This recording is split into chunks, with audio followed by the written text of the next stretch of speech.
Hello everybody, welcome to my channel. I hope you're well. It's been a while. It's nice to see you again, and today I'll be talking about the 5 love languages that we need in our daily life. Some of us who are Christians and who believe in the Bible, if you read John 13:34, it says that a new commandment I give you, to love one another as I have loved you. So what are these love languages that I'm going to talk about? Because we can each express ourselves differently from the other person. So in these 5 love languages, I believe and trust that you'll be able to identify with at least 1 or 2 of them that are your primary preferences. And you'll be able to identify those your loved ones that maybe is their primary preference for them to feel loved around you. So we've got 5. So 1 is words of affirmation. 2 is quality time. 3 is gifts of appreciation. 4 is acts of service. And 5 is a physical touch. So let me start. So 1, affirmation. This can be verbal, compliments, words of encouragement, expressing your appreciation towards somebody, towards your partner, towards your children. It's very, very important to affirm them. It makes them feel good. It boosts their self-confidence, self-esteem. Remember, words have power. In Proverbs 18:21, it says, death and life are in the power of the tongue. So the words that we say to somebody can make or break them, can make them devalue themselves, and can make them value themselves the more.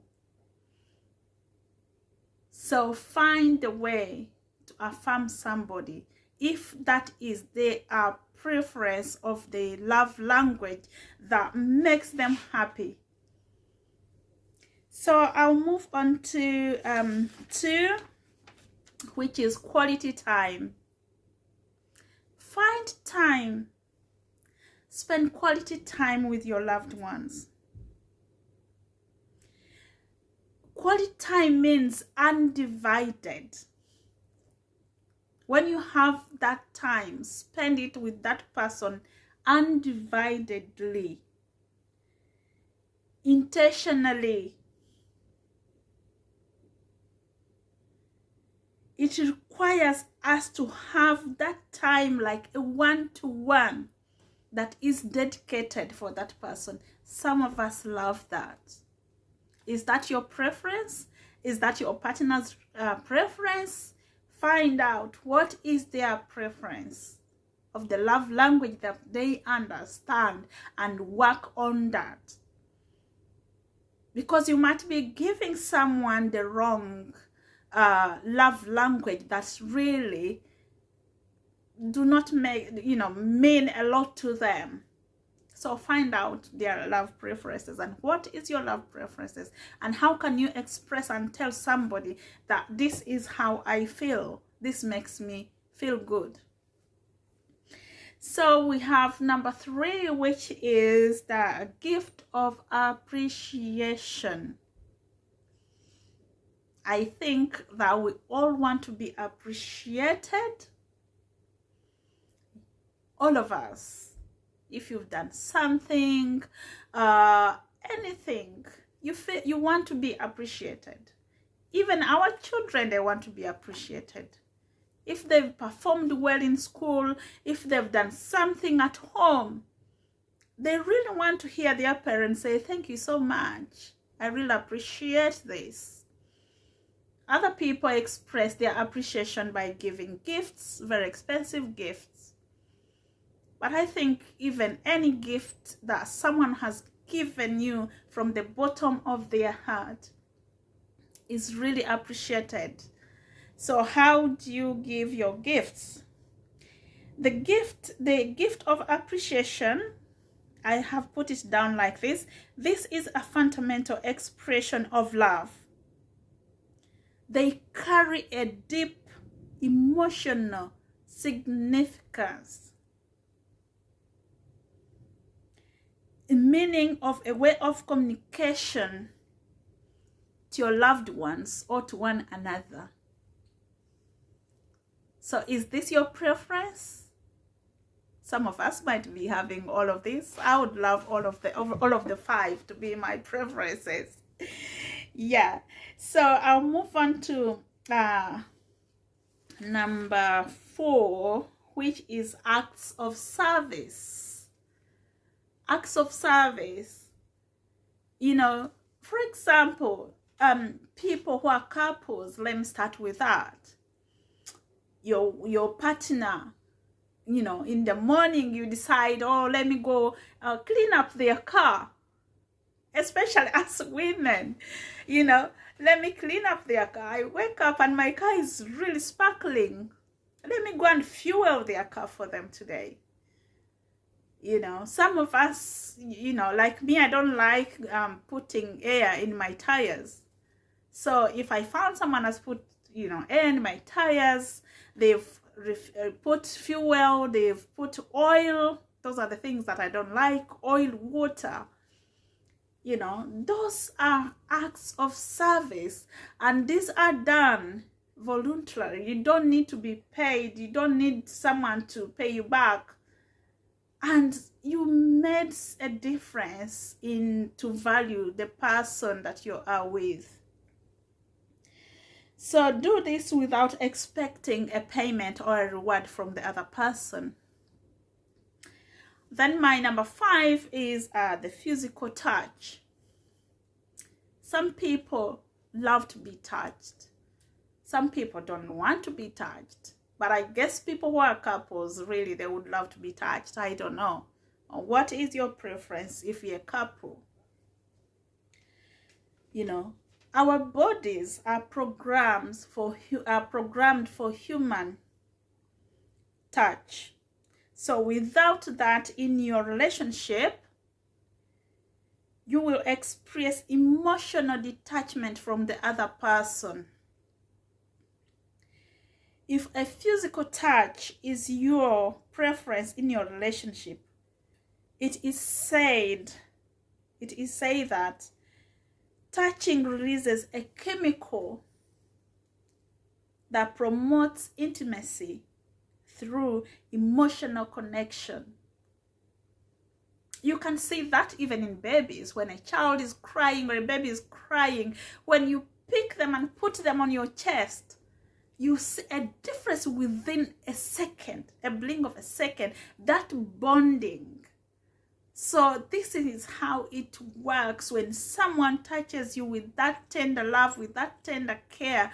I think that's when this hormone is released, that you feel so emotionally intimate with this person. So is this your favorite part of the 5 love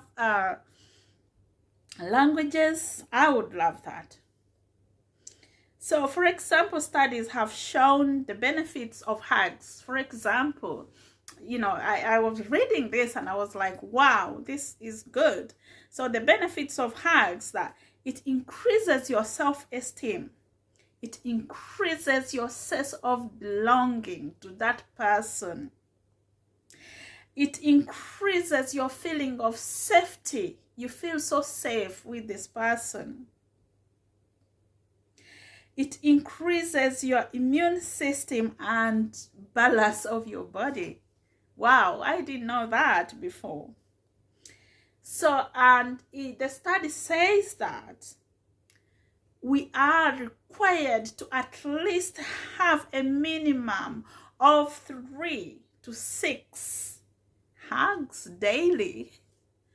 You know, this is a wake-up call that, you know, that's why you see that our children, our husbands, our wives, you need to hug somebody if they've been out or whatever the case is. You need to hug someone because this makes them feel so good. I'll try to do that, you know, hug my children 3 to 6 times a day, you know, and hopefully they'll be able to do that to me too. So let me leave you with this. Whatever your primary preference is, try to be flexible to those around you. Find out what their primary love language is so that you can love them according to their preferences, because if you force something that is not their preference, it's not going to work. So try to work with their preferences, because it's not always you or me and me only all the time. You have to consider others, because the Bible has told us in 1 John 4:7, it says, "Dear friends, let's love one another, for love comes from God. Everyone who loves is born of God and knows God." So discover your love language. I hope you guys have enjoyed my video today, and I hope that someone will be able to pick something from there and also find what is your primary language, love language from these 5. You'll be able to identify what is the primary language of your partner, of those people that are around you, so that you can communicate to them in the love language that they understand. Thank you so much for watching. And if you're new here, please do subscribe. Do give us a thumbs up. If you would like to hear more of this, please do subscribe and press that bell so that each time I upload, you get a notification from my channel. It goes a long way to promote my channel, guys. So I hope that I will see you soon, and I hope that you leave me comments, you know, what have you learned from this, and what are you going to take away from this love language. So I'll see you soon, and take care, and I love you so much. Bye bye.